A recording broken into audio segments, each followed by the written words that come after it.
¿Qué sucede cuando dos despertares se dan cuenta de que nacieron para encontrarse? La respuesta llegó una tarde de octubre, dentro de una biblioteca silenciosa en Boston, cuando dos almas que llevaban la misma herida finalmente se miraron a los ojos y reconocieron algo que el mundo entero no había podido ver. Estaba sentada sola junto a la ventana, con un libro abierto sobre la mesa, pero sus ojos miraban al vacío. No leí. Él simplemente respiró, despacio, como alguien que intenta convencerse a sí mismo de que todavía vale la pena continuar. El sol de la tarde atravesó el cristal y dibujó una banda de luz dorada sobre su rostro, pero ese brillo no alcanzó lo que había dentro. Había algo fuera de lugar, algo profundo, algo que nadie alrededor notó. Entró por la puerta principal cargando una mochila gastada y un abrigo gris que parecía demasiado grande para su cuerpo. Caminó entre los estantes con los hombros ligeramente encorvados, como si el peso del mundo estuviera distribuido de manera desigual sobre él. No estaba buscando ningún libro, solo buscaba un lugar donde pudiera existir sin que me cuestionaran. Un rincón donde tu presencia no molestaría a nadie. Y entonces sucedió. Ella miró hacia arriba, se detuvo en el pasillo, y durante una fracción de segundo, un instante tan breve que podría haber pasado desapercibido,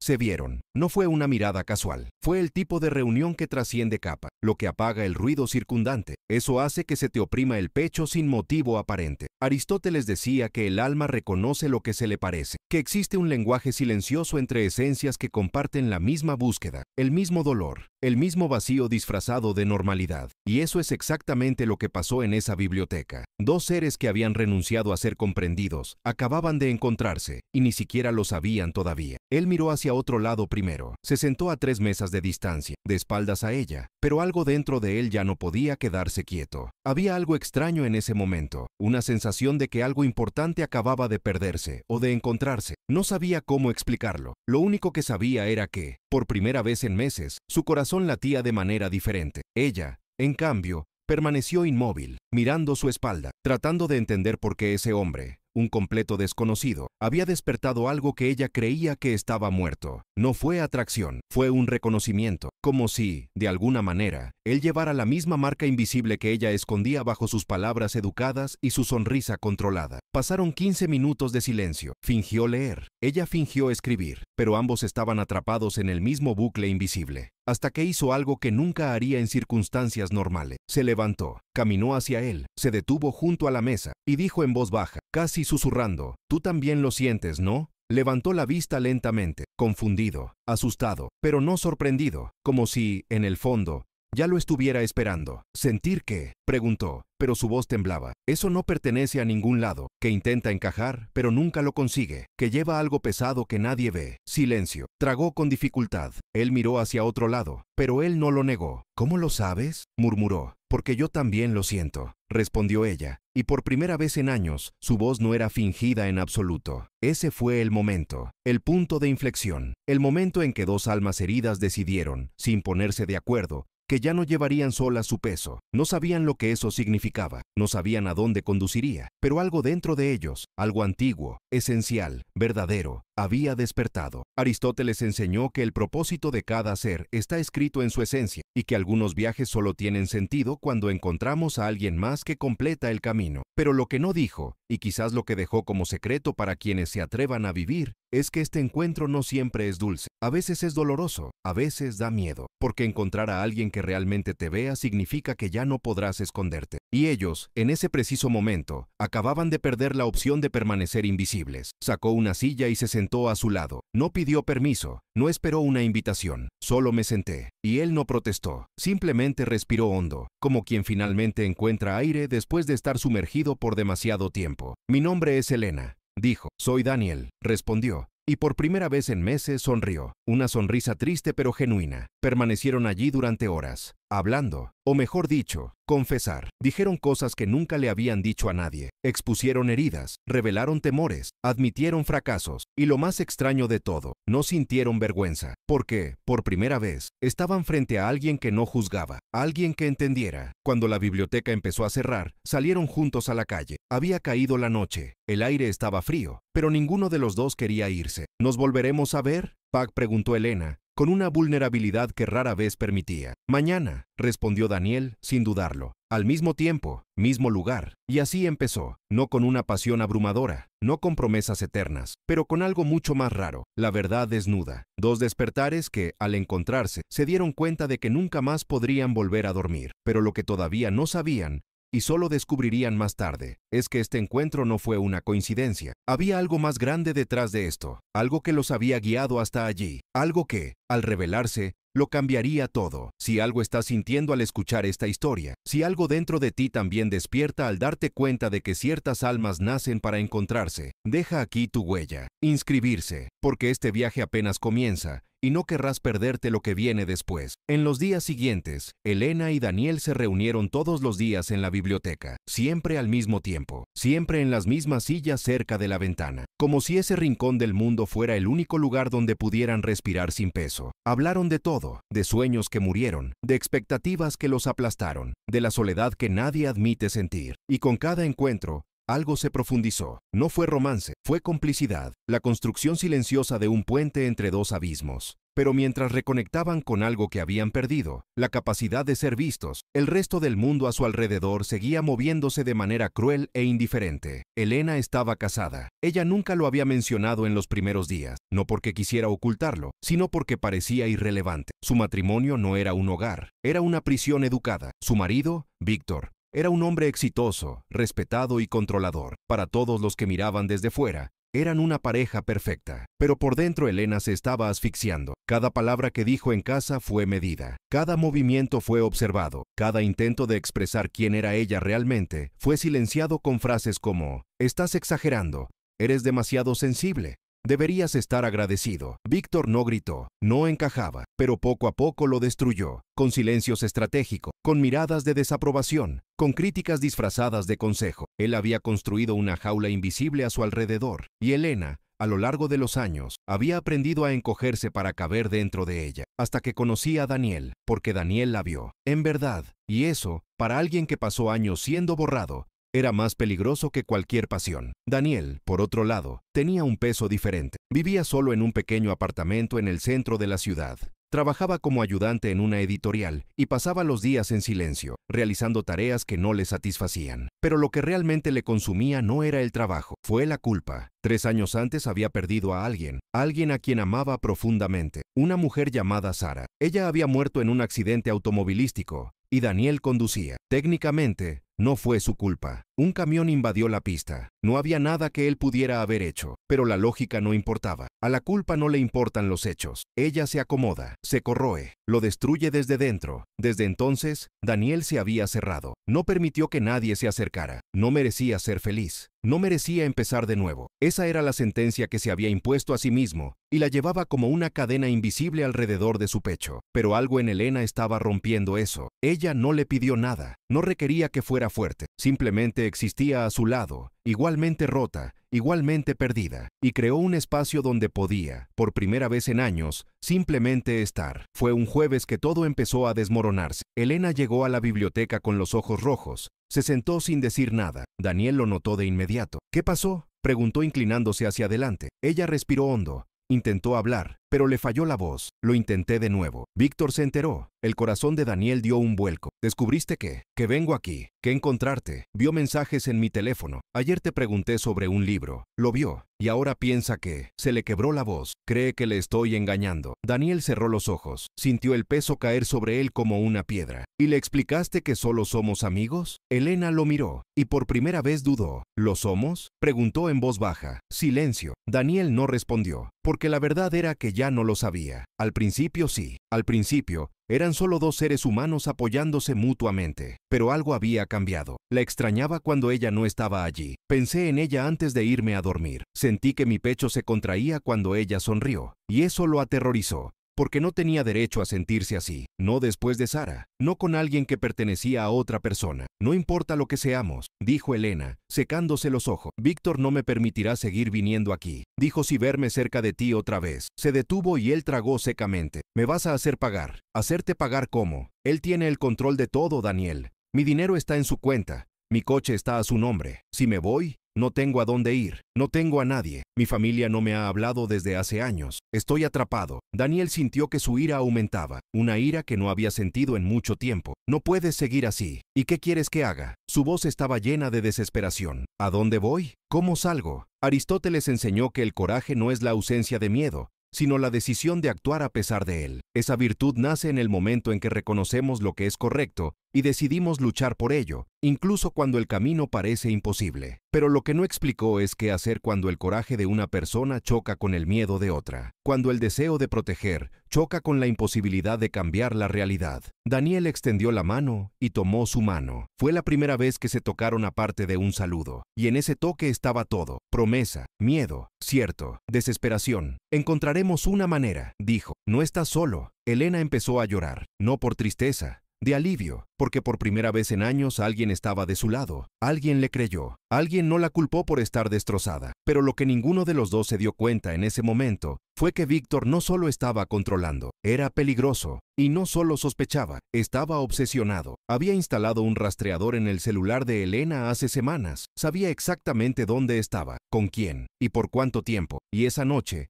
mientras Daniel y Elena hacían planes sobre cómo ella podría salir de esa situación, Víctor estaba sentado en su auto al otro lado de la calle, mirando la biblioteca a través de las ventanas oscuras. No iba a permitir que otro hombre le robara lo que era suyo. No iba a permitir que Elena tuviera libertad. No iba a permitir que ella fuera feliz sin él. Y mientras agarraba el volante con fuerza, una fría sonrisa se formó en su rostro, porque Víctor ya sabía exactamente lo que iba a hacer. Elena salió esa noche de la biblioteca con el corazón dividido entre la esperanza y el terror. Por primera vez en años, había alguien que creía en ella, pero también por primera vez sentía que había cruzado una línea invisible. No porque hubiera hecho algo malo, sino porque, a los ojos de Víctor, cualquier movimiento hacia su propia libertad era traición. Cuando llegó a casa, la habitación estaba a oscuras, silencioso. Víctor estaba sentado en el sillón junto a la ventana, con un vaso de whisky en la mano y la mirada fija en la puerta, esperando. «Tardaste mucho», dijo, sin emoción. «Fui a la biblioteca». «Lo sabes», respondió Elena, tratando de mantener la voz firme. «Lo sé. Y también sé con quién estabas». Su corazón se congeló. «Víctor, ya te lo expliqué. ¿Él es solo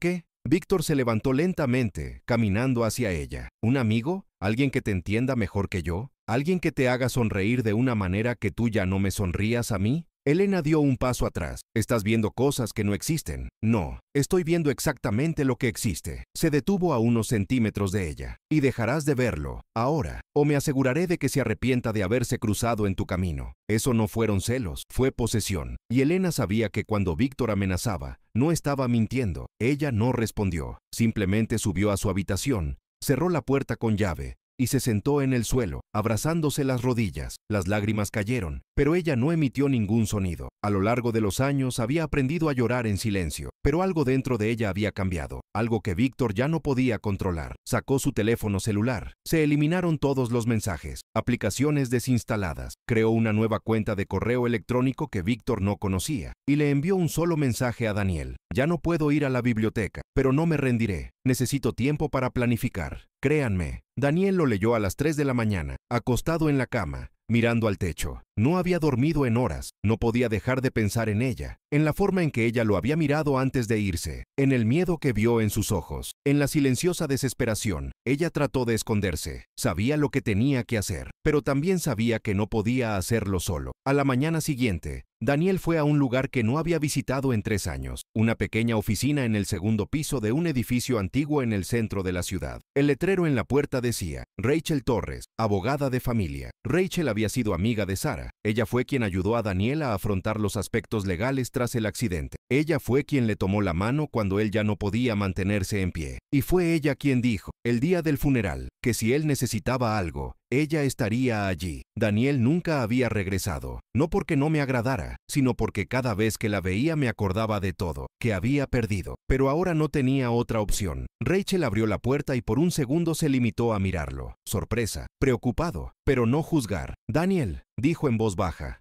Entra. Se sentaron. Daniel lo contó todo. Sobre Elena, sobre Víctor, sobre el control, las amenazas, la prisión invisible. Y Rachel escuchó en silencio, tomando notas, con expresión cada vez más seria. Cuando terminó, ella suspiró profundamente. Esto es abuso psicológico, Daniel. Y por lo que me estás diciendo, podría llegar a algo peor. Ella necesita salir de esta casa. Lo sé. Pero ella no tiene dinero. No hay ningún lugar a donde ir. Él controla todo. Rachel se cruzó de brazos, pensativa. Hay refugios, programas de protección, abogados que trabajan pro bono para casos como este. Puedo ayudarle, pero ella necesita querer irse. Y ella necesita actuar rápidamente antes de que él tome medidas extremas. Ella lo quiere. Sé que ella lo quiere. Solo necesitas un plan. Rachel tomó una tarjeta y la deslizó sobre la mesa. Dale esto. Es mi número directo. Dile que llame en cualquier momento. Elaboremos una estrategia. Documentemos todo. Mensaje, amenazas, cualquier cosa que demuestre su control. Y cuando estemos listos, la sacaremos de allí. Daniel agarró la tarjeta como si estuviera sosteniendo un salvavidas. Gracias, Raquel. Ella puso su mano sobre la de él. Estás haciendo lo correcto. Sara estaría orgullosa. Eso golpeó a Daniel como un puñetazo en el pecho. Apartó la mirada y sintió que le ardían los ojos. No merezco ese tipo de elogios. Sí, te lo mereces. Su voz era firme. Cargaste con la culpa demasiado tiempo, Daniel, y sé que nada de lo que diga borrará eso, pero no puedes permitir que el pasado te impida ayudar a alguien ahora. Elena te necesita, y tú también lo necesitas. Daniel no respondió, pero él sabía que ella tenía razón. Aristóteles dijo que el verdadero coraje no reside en no caer nunca, sino en levantarnos cada vez que caemos y en utilizar lo que nos rompió para construir algo más fuerte. Que la esencia humana se revela no en la ausencia del dolor, sino en la elección de transformar el dolor en propósito. Y eso es exactamente lo que Daniel decidió hacer. Esa misma tarde creó un plan. Discreto. Cuidado. Hablé con Rachel sobre los próximos pasos. Se investigaron refugios seguros. Creó un fondo de emergencia con el poco dinero que tenía ahorrado. Preparó un lugar donde Elena podría quedarse hasta que pudiera reorganizarse. Pero lo más importante, le envió un mensaje. Tengo a alguien que puede ayudar. Un abogado. Confía en mí. Cuando estés listo, te sacaremos de allí. Ya no estarás solo. Elena leyó eso encerrada en el baño, mientras Víctor miraba la televisión en la sala. Las lágrimas volvieron a brotar, pero esta vez no eran de desesperación, eran de algo que no había sentido en años. Esperanza. Ella respondió rápidamente. Confío. Estoy listo. Y en ese momento algo cambió. La víctima comenzó a transformarse en un guerrero. La mujer que había pasado años encogida, ahora empezó a levantarse, todavía asustada, todavía temblando, pero decidida, porque se había dado cuenta de algo esencial. Algunas batallas hay que librarlas, no porque estemos seguros de ganarlas, sino porque ya no podemos vivir sin luchar. Pero Víctor también se estaba preparando. Él había seguido cada uno de sus movimientos.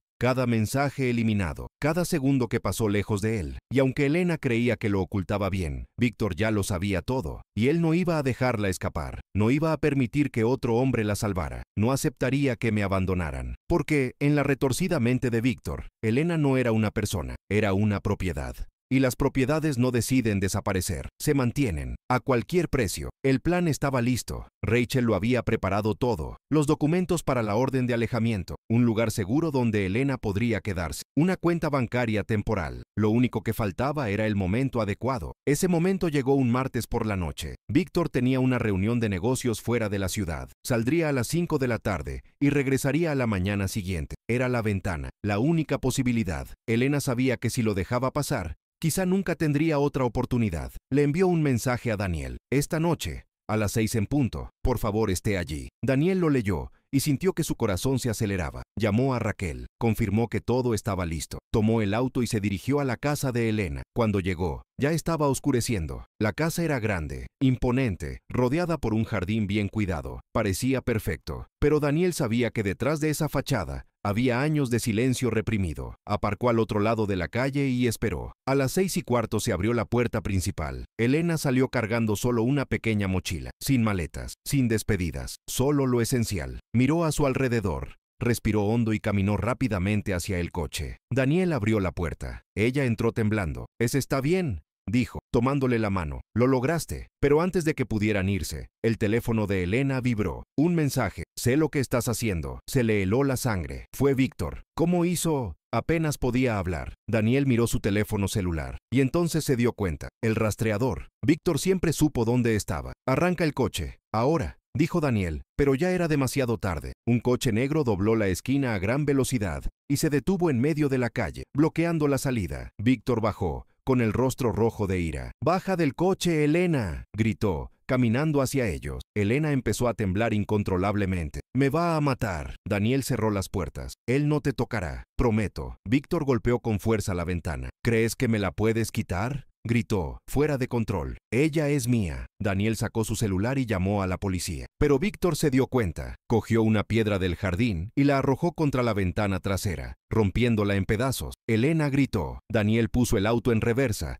pero Víctor corrió delante del vehículo bloqueando el paso. «Si sales con él, destruiré tu vida». Y fue en ese momento que algo se rompió dentro de Elena. Abrió la puerta del auto. Daniel intentó abrazarla. «Elena, no». Pero ella ya se había ido, y caminó directamente hacia Víctor, sin miedo, sin dudarlo. Víctor se detuvo, sorprendido. Él esperaba que ella le suplicara, «Déjalo llorar», pero lo que vio en su rostro fue algo diferente. Determinación. «Se acabó, Víctor», dijo con voz firme. «Ya no soy tuyo». Dio un paso adelante, intentando intimidarla. «No tienes a dónde ir. Sin mí no eres nada». Elena respiró hondo, y por primera vez en años, sonrió. «Está usted equivocado. Siempre he sido algo. Fuiste tú quien me hizo creer que no lo era. Pero ahora veo, no me amaste. Tú me poseías, y ya no soy propiedad». Víctor levantó la mano, pero antes de que pudiera tocarla, Daniel salió del auto y se colocó entre los dos. «Tócala y tendrás que pasarme primero». Víctor se rió, una risa amarga. «¿Y tú quién te crees que eres? ¿Su héroe? No sabes nada sobre ella. Yo lo construí, le di forma». «No», respondió Daniel, con calma. «Lo destruiste, y ahora ella se está reconstruyendo». En ese momento, las sirenas resonaron a lo lejos. La policía estaba llegando. Víctor lo notó, y por un segundo su rostro cambió. De la ira al pánico. Dio un paso atrás. «Esto no ha terminado», dijo, señalando a Elena. «Volverás». «Esta vez no», respondió ella. Dos coches de policía se detuvieron en la calle. Rachel también había llegado. Con los documentos en mano, se acercó a los agentes, les explicó la situación, les mostró las pruebas del comportamiento abusivo,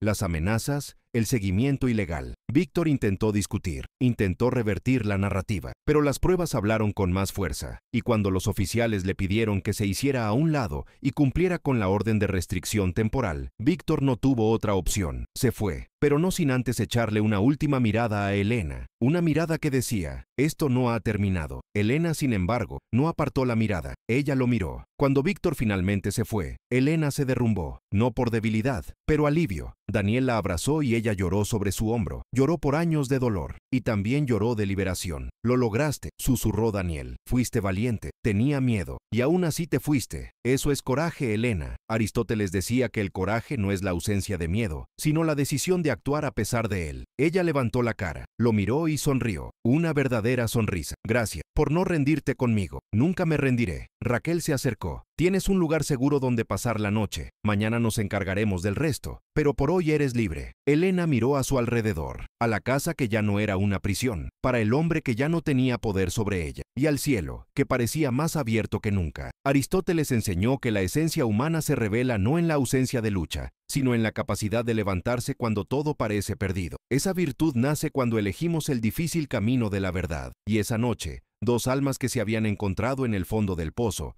finalmente salieron a la superficie. Han pasado 3 meses desde aquella noche. Elena vivía en un pequeño apartamento en el lado norte de la ciudad. Nada lujoso, pero era de ella. Cada mueble, cada decisión, cada respiración dentro de esas paredes era libre, y eso valía más que cualquier comodidad material. Había conseguido un trabajo en una librería independiente. El salario era modesto pero suficiente, y por primera vez en años, despertó sin miedo a existir. Daniel siguió siendo parte de su vida, no como un salvador, sino como alguien que caminaba a su lado. Se conocieron, hablaron, rieron, y todo estuvo bien, pero algo todavía molestaba a Elena. Víctor se había ido. No intenté contactar, y eso era más aterrador que cualquier amenaza. Fue un sábado por la mañana cuando llegó la verdad. Raquel llamó. «Elena, Víctor presentó una demanda. Está tratando de demostrar que lo abandonaste ilegalmente y que Daniel te manipuló». El corazón de Elena dio un vuelco. «¿Puede hacer esto? Puede intentarlo, pero no lo lograrás. Tengo todas las pruebas». Elena colgó con las manos temblorosas. Por un momento,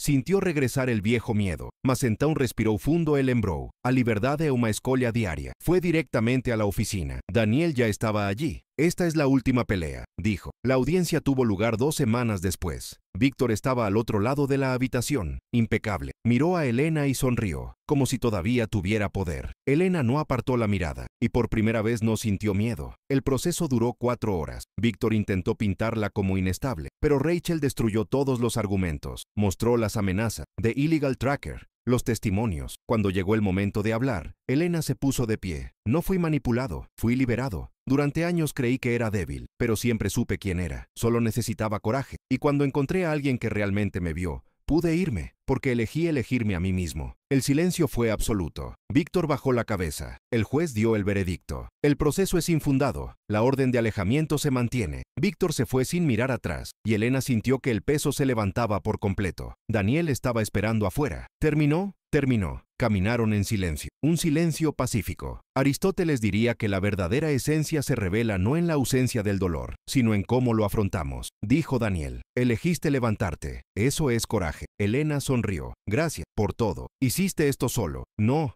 Tú estabas allí, y eso marcó la diferencia. Daniel le tomó la mano. No hubo miedo, solo 2 seres que se habían encontrado en el momento adecuado. Aristóteles enseñó que algunas almas nacen para encontrarse a sí mismas, no porque sean perfectos, sino porque reconocen en el otro la misma búsqueda de la verdad. Elena y Daniel, 2 despertares que se encontraron en el fondo del abismo, ahora caminaban juntos, no como mitades, sino como personas íntegras que eligen caminar lado a lado. Meses después, Elena abrió su propia librería. Daniel publicó su primer libro, y juntos construyeron una vida que no era perfecta, pero sí verdadera, porque la esencia no es perfecta. Depende de usted elegir, en el coraje de levantarse, y en la sabiduría de reconocer cuando alguien realmente te ve. Si esta historia tocó algo en ti, deja tu huella aquí, comparte lo que sentiste, y si quieres continuar este viaje con nosotros, regístrate, porque aquí tu alma siempre encontrará un lugar para respirar.